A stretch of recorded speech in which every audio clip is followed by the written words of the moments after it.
ang siyang magpapatotoo tungkol sa aral ni Kristo. Alleluia, Alleluia, Alleluia, Alleluia.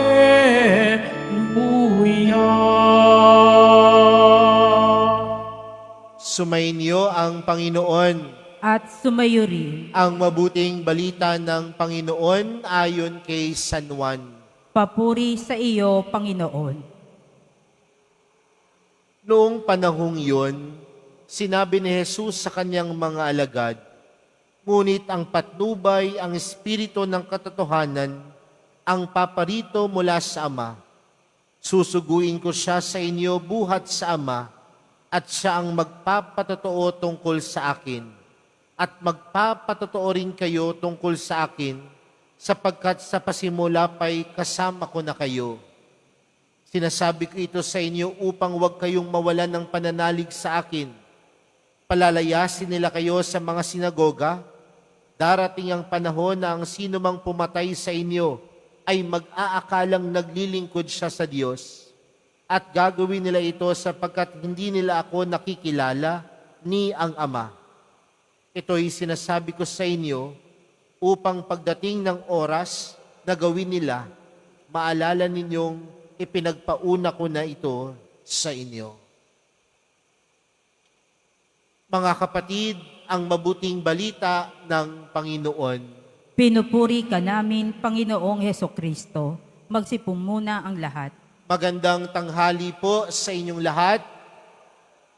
Pwede bang batiin din natin ang ating katabi ng magandang tanghali?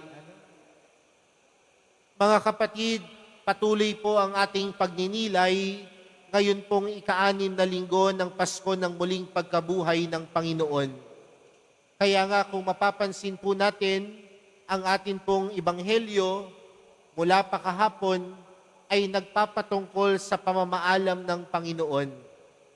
Dahil alam natin na sa darating na linggo, ay ipagdiriwang po natin ang dakilang kapistahan ng pag-akyat ng Panginoon. At makalipas po, o pagkatapos ng pagdiriwang ng pag-akyat ng Panginoon sa kalangitan, ating ipagdiriwang ang pagbaba ng Espiritu Santo o yung tinatawag po nating Pentecostes. Pero mga kapatid, isang realidad ang tila patuloy na ipinapaalala sa atin ng Panginoon, ang realidad ng paglisan. At si Jesus ay lumisan sa mundong ito. Lumisan ang kanyang katawan, pero nanatili ang kanyang pangako para sa atin. At anong pangako sa atin ng Panginoon? Ang sabi ng Panginoon, hihilingin niya sa kanyang Ama na magpadala ng patnubay, at ang patnubay na kanyang tinutukoy, walang iba kundi ang Espiritu Santo. At ang Espiritu Santo na ito, ang siyang tunay na magbibigay lakas upang ipagpatuloy ang kanyang misyon. Ang pagpapahayag ng turo ng Panginoon, ang pagpapahayag ng turo ni Jesus. Mga kapatid, alam po natin na sa buhay po natin, tunay na sumasa atin ng Diyos. Tama po ba? Nararamdaman niyo po ba ang Diyos na kumikilos sa inyong buhay? Sana naman po. Sana nararamdaman natin na sa kabila ng ating mga kahinaan at kakulangan, ang Panginoon ay patuloy na kumikilos at tunay na ipinaparamdam sa atin ang kanyang pagmamahal. Pero aminin po natin mga kapatid, may mga pagkakataon po na hindi natin namamalayan ng pagkilos ng Diyos. May mga pagkakataon po na hindi natin minsan napapansin ang pagkilos ng Diyos. Dahil para sa atin, kumikilos lamang ang Diyos sa mga malalaking pamamaraan. Para sa atin, madadama lang natin ang pagkilos ng Diyos kapag tayo minsan ay pinaalalahanan ng Diyos sa mga malaking pagsubok minsan na pinagdadaanan natin sa ating buhay. Pero magandang paalala sa atin mga kapatid, na sa lahat ng oras at pagkakataon, nangungusap sa atin ang pagmamahal ng Panginoon. Hindi lang sa mga malalaking yugto ng ating buhay, hindi lang sa mga tagumpay ng ating buhay, hindi lamang sa malalaking pagsubok ng ating buhay. Baka nga kanina, pagising mo kaninang umaga, nangusap na sa iyo ang Panginoon. Binigyan ka ng panibagong buhay. Baka nga habang kanina kumakain ka ng almusal, kahit simpleng almusal lang yan, nangungusap ang Panginoon diyan.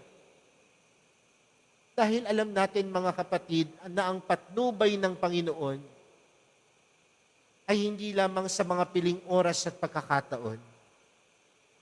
Ngunit ang patnubay ng Panginoon, ang gabay ni Jesus, ang pagmamahal sa atin ng mahal na pong Jesus Nazareno, tunay na kumikilos kahit sa mga panahong hindi natin siya napapansin. Kahit sa mga panahon na akala natin wala doon ang Panginoon. Pero kailanman anong pangako sa atin ng Panginoon? Padadala niya tayo ng patnubay. Huwag lang po natin hanapin ang Panginoon sa mga malalaking pagkakataon at bagay ng ating buhay. Bagkus, makita natin siya kahit sa mga simple, ordinaryo, maliliit na pagkakataon ng ating buhay. Dahil doon, alam natin na hindi tayo pinababayaan ng Diyos. Mga kapatid, lagi pong sumasa atin ng Panginoon. Damhin lang natin siya. Buksan lang natin ang ating mga puso, buksan ang ating mga mata, at makikita po natin na siya ay kumikilos sa lahat ng oras at pagkakataon ng ating buhay. Amen.